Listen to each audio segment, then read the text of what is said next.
Phone tapping కేసులో SIT విచారణ కొనసాగుతుంది. నందినగర్లోని కేసీఆర్ నివాసానికి వచ్చిన సిట్ అధికారులు మాజీ సీఎం కేసీఆర్ను విచారిస్తున్నారు. 6 అధికారుల సిట్ బృందం కేసీఆర్ను విచారిస్తుంది.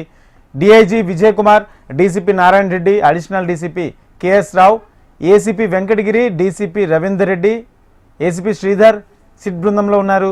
అధికారులు విచారణను వీడియో రికార్డ్ చేస్తున్నారు. విచారణ జరుగుతున్న రూమ్లోకి కేసీఆర్ న్యాయవాదులను అధికారులు అనుమతించలేదు.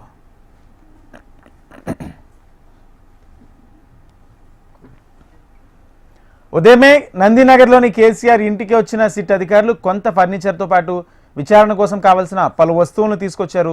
ఎలక్ట్రానిక్ వస్తువులు, ప్రింటర్, ల్యాప్టాప్స్తో పాటు 2 ఇనుప పెట్టెల్లో కొన్ని డాక్యుమెంట్స్ను తీసుకొచ్చారు. విచారణకు ముందే విచారణ జరిగే గదిని సిట్ అధికారులు పూర్తిగా పరిశీలించారు.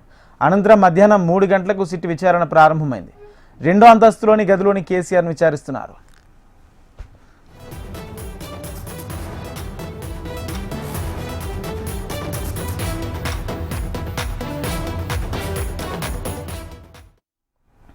సిటీ విచారణ సందర్భంగా నందినగర్ పరిసరాల్లో భారీ బందోబస్తును ఏర్పాటు చేశారు. ఉదయం నుంచే ట్రాఫిక్ ఆంక్షలు విధించారు.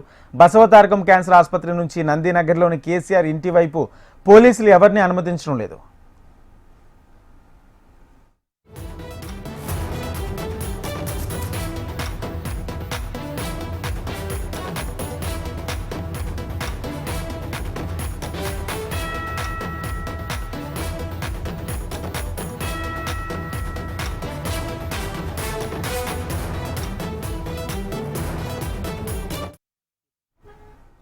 ఫోన్ ట్యాపింగ్ కేసులో సిట్ విచారణ కొనసాగుతుంది. నందినగర్లోని కేసీఆర్ నివాసానికి వచ్చిన సిట్ అధికారులు మాజీ సీఎం కేసీఆర్ను విచారిస్తున్నారు. 6 అధికారుల సిట్ బృందం కేసీఆర్ను విచారిస్తుంది. DIG Vijay Kumar, DCP Narayana Reddy, additional DCP KS Rao, ACP Venkatagiri, DCP Ravinder Reddy, ACP Sridhar SIT బృందంలో ఉన్నారు. అధికారులు విచారణను వీడియో రికార్డ్ చేస్తున్నారు. విచారణ జరుగుతున్న రూమ్లోకి కేసీఆర్ న్యాయవాదులను అధికారులు అనుమతించలేదు.